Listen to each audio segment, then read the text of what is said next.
નમસ્કાર દર્શક મિત્રો, હું છું રૂપલ વણેચિયા. સંપૂર્ણ ન્યૂઝમાં આપનું સ્વાગત છે.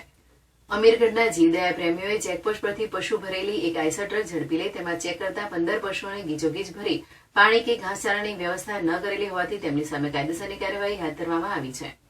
અમીરગઢ ખાતે રહેતા કરણભાઈ તેમના મિત્રો જતીનકુમાર, વસંતભાઈ, વિપુલભાઈ અમીરગઢ હાઈવે પરથી પસાર થઈ રહ્યા હતા.